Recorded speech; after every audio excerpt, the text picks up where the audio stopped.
Good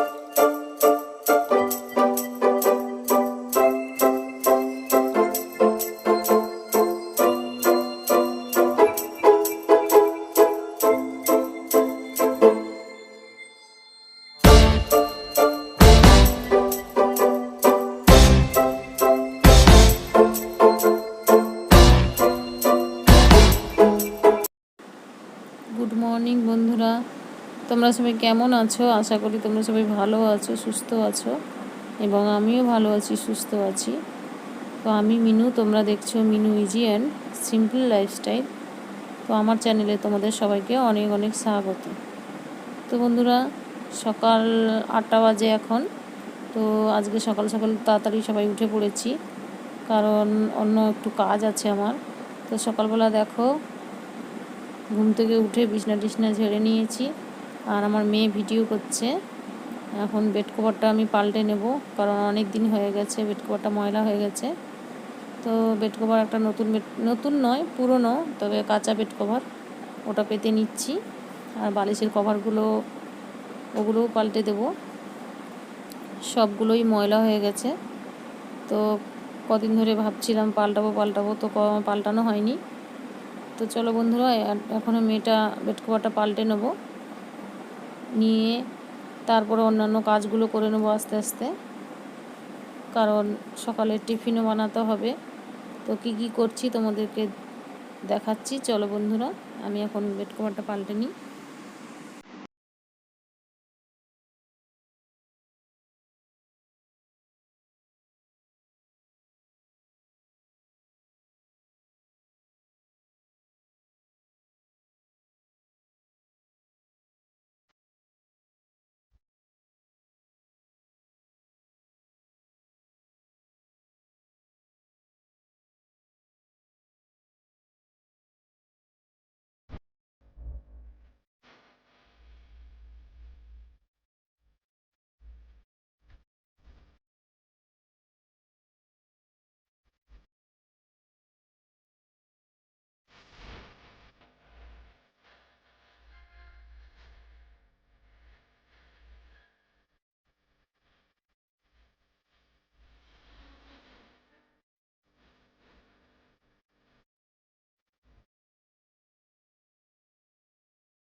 তো বন্ধুরা, বিছানা গুছিয়ে পরিষ্কার করে এখন চলে এলাম জল খেতে।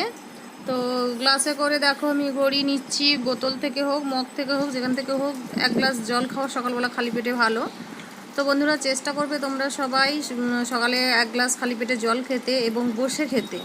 আর জলটা অল্প অল্প করে চুমুক দিয়ে খাওয়া ভালো। ডাক্তাররাও বলে দেখবে যে অল্প অল্প করে জল খেতে হয়, যেমন গরম জল চুমুক দিয়ে খাওয়া হয় সেভাবে আর কি। তো আমি যে বলছি তাই বলে আমি যে রোজ দিন নিয়ম করে গ্লাসে করে খাওয়া হয় তাই না, মাঝে মধ্যেও মানে তাড়াহুড়োর ক্ষেত্রে অনেক সময় মগে থেকে খেয়ে নিই বা বোতল থেকে খেয়ে নিই। তো বন্ধুরা, তোমরা চেষ্টা করবে বসে খাওয়ার, ঠিক আছে? তো বন্ধুরা দেখো, এখন টিফিন বানাতে চলে এলাম।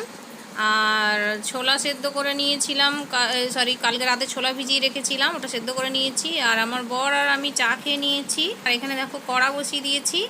তো কড়াতে তেল দিয়ে দিলাম, ছোলা সেদ্ধ করাই আছে, ওটা দিয়ে দেবো। পেঁয়াজ দিয়ে দিলাম, পেঁয়াজ আর কাঁচা লঙ্কা দিয়ে ছোলাটা ভেজে নেব। আর রাতের বেলা ভিজিয়ে রেখেছিলাম, কারণ অনেক দিন ধরে ছোলাগুলো ছিল আর একটু খারাপও প্রায় হয়ে যাচ্ছিলো, তো ভাবলাম ছোলাগুলো ভিজিয়ে দিই, সকালবেলা সেদ্ধ করে দিলে মুড়ি খাওয়া যাবে। আর আমার বর আর আমার মেয়ে ছোলা সেদ্ধ দিয়ে মুড়ি খেতে বা ছোলা সেদ্ধ এমনিই খেতে ওরা ভালোবাসে। আমার ছেলে আবার ছোলা সেদ্ধটা খেতে চায় না। আমারও যে খুব ভালো লাগে তা নয়, মোটামুটি আর কি, খেলেও হয় না খেলেও হয় এরকম আর কি। তো ছোলাগুলো ছিল অনেক দিন ধরে, তার জন্য ভিজিয়ে দিয়েছিলাম। তো দেখো বন্ধুরা, এখন ছোলাগুলো কড়ার মধ্যে দিতে গিয়ে দেখলাম ফুটো বেলার মধ্যে জল থেকে গেছিলো। আসলে খানিকক্ষণ আগে ছেঁকেছি, তো তার জন্য মনে হয় জলটা ঠিকঠাক করে ঝরেনি, তো জল পড়ে গেছে একটু পেঁয়াজের মধ্যে। তো পেঁয়াজটাকে আর একটু ভালো করে ভেজে নেব। আসলে এক হাতে ক্যামেরা ধরে আছি, তো এক হাত দিয়ে ধরে যে জলটা ভালো করে ঝরিয়ে নেব তাও হচ্ছে না। তো যাই হোক, মোটামুটি একটু হলুদ দিয়ে দিই, কারণ নুন হলুদ দিয়ে আমি সেদ্ধ করেছিলাম একটুখানি অল্প হলুদ দিয়ে, তো আর একটু হলুদ লাগবে, না হলে একটু সাদা হয়ে থাকে, দেখতে ভালো লাগে না। তো তার জন্য একটু হলুদ দিয়ে দিলাম। আর দেখো, আমি হাত দিয়েই ছোলাগুলো দিয়ে দিচ্ছি, কারণ ছোলাগুলো ওই বেলা ধরে দিতে গেলে, ফুটো বেলাটা ধরে দিতে গেলে যদি আবার জল থেকে যায়, তার জন্য আর রিস্ক নিলাম না। তো যেহেতু এক হাতে ক্যামেরা ধরা আছে, তো ওই জন্যেই আর কি হাত দিয়ে দিচ্ছি। তো ছোলাগুলো ভেজে নেব এখন। ওর মধ্যে একটু আলু দিলে হতো, কারণ আলুটা দেওয়া হয়নি। আসলে আমি শুনেছি একজনের কাছে যে ছোলাটা আলু দিয়ে সেদ্ধ করে ওটা ঘুগনির মতো নাকি বানানো যায়, আদা রসুন পেঁয়াজ লঙ্কা দিয়ে। তো কি করা যাবে, আর আলু দিইনি, আর ওইভাবে কোনো দিন আমি বানাইনি। তো বানালেও হয়, সব কিছুই ট্রাই করলে নিশ্চয়ই হবে, ভালো হবে। তো আমি কোনো দিনও বানাইনি, তো আজকের এমনিই খালি ছোলাগুলো ভেজে নিচ্ছি। সকালবেলা চা খেয়ে নিয়েছি, কারণ চা খেলে আমার একটু পেটটা ভার থাকে। ওদেরকে মুড়ি দিয়ে দেবো, আমি এখন খাবো না। তো চলো বন্ধুরা, ভাজা আমার কমপ্লিট হয়ে গেছে।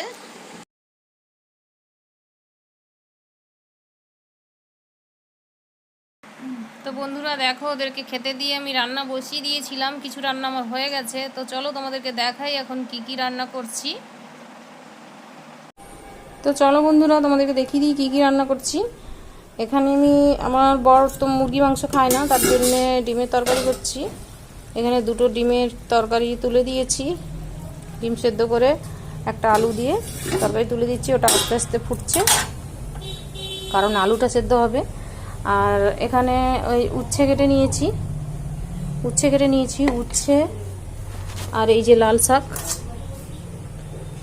শাক আলু বেগুন দিয়ে তরকারি করব, তেতো করব আর কি, আলু বেগুন উচ্ছে দিয়ে তেতো করব। আর মাংস হবে, তার জন্য মাংসের জন্য আলু কেটে নিয়েছি, টমেটো কেটে নিয়েছি, আর এই যে পেঁয়াজ কাঁচা লঙ্কা কেটে নিয়েছি, এখানে আদা রসুন বেটে নিয়েছি। আর মাংসটা এখানে নুন হলুদ গুঁড়ো লঙ্কা পেঁয়াজ আর তেল দিয়ে মাংসটা একটু ম্যারিনেট করে রেখে দিয়েছি, আধ ঘন্টা হতে যায়। তো এবারে মাংসটা তুলবো আমি। তো বন্ধুরা, এখন কড়া বসিয়ে দিয়েছি, কড়া গরম হয়ে গেছে, তেল দিয়ে দিয়েছি। আর দেখো, তেলের মধ্যে একটু চিনি দিয়ে দিচ্ছি।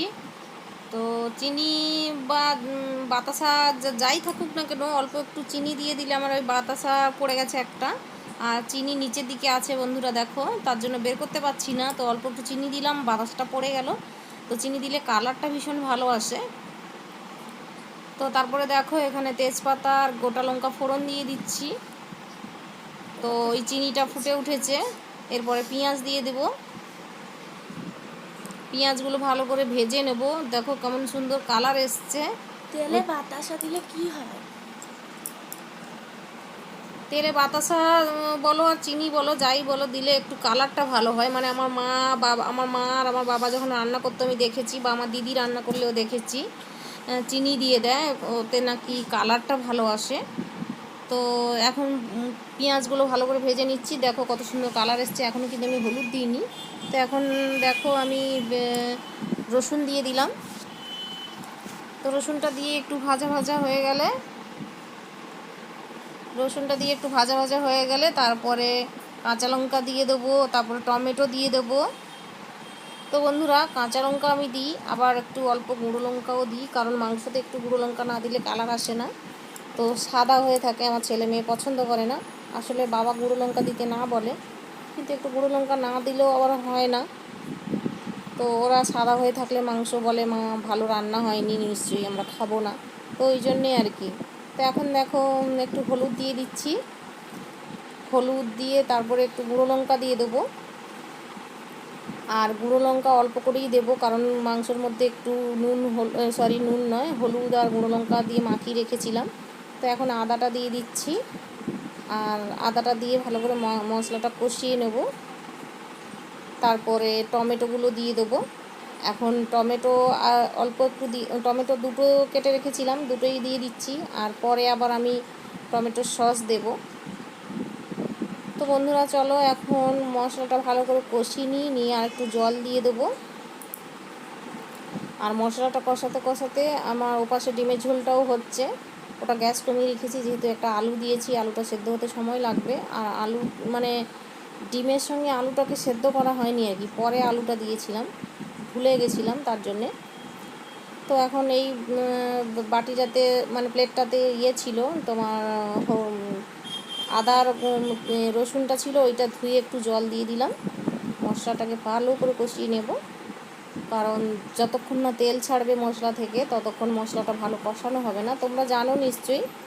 তো যারা যারা না সবাই মাংস রান্না করে থাকো, তোমরা সবাই জানো।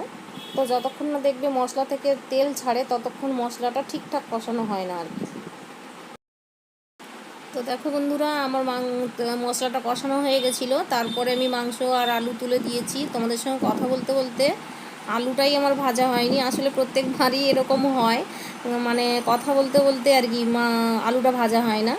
তো দেখো মাংসটা কষানো প্রায় হয়ে এসছে বলে আমি টমেটোর সস দিয়ে দিলাম। আমি টমেটোর সস আর দই দিয়ে থাকি, টক দই, তো টক দইটা ছিল না, তার জন্য শুধু সসটা দিয়ে দিলাম।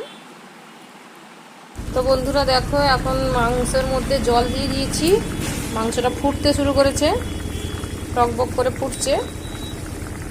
তো তো চলো তোমাদেরকে দেখাই, আমার মেয়ের জন্য একটু কষা মাংস তুলে নিয়েছি।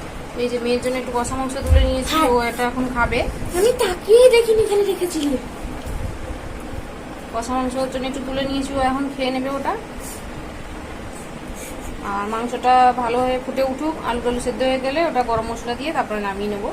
তো এখন বাজে 10টা 10 বেজে গেছে, 10:30টার মধ্যে আশা করি রান্না কমপ্লিট হয়ে যাবে। আর বাবার খাবারটাও রেডি করে দিয়ে আমরাও খেতে বসে যাব। তো বন্ধুরা চলো তাহলে আর বেশি ভিডিওটা বড় করছি না, কারণ অনেক বড় হয়ে যাচ্ছে ভিডিওটা। তো এইখানেই আমার ভিডিওটা শেষ করছি। আর তোমাদেরকে একটা কথা বলি, যদি আমার ভিডিওটা সারাদিনের ভিডিওটা দেখলে তো যদি ভালো লাগে অবশ্যই একটা লাইক করে দিও। আর সারাদিনের ব্লগটা কেমন হলো অবশ্যই তোমরা কমেন্ট করে জানিও। আর ভালো লাগলে অবশ্যই একটা লাইক করে দিও, আর আমার চ্যানেলটাকে সাবস্ক্রাইব করে দিও, আর পাশে থাকা বেল আইকনটি প্রেস করে দিও। তো বন্ধুরা আজ তাহলে এই পর্যন্তই, তোমরা সবাই ভালো থাকবে, সুস্থ থাকবে। কালকের আবার আমি চলে আসবো তোমাদের সামনে আবার একটা নতুন ব্লগ নিয়ে। তো বন্ধুরা আজ তাহলে এই পর্যন্তই, 10টা 15 বাজে, 10টা 10 বাজে এখন। তো আজকের আমি ব্লগটা এখানেই শেষ করছি। তো বন্ধুরা গুড নাইট, শুভরাত্রি।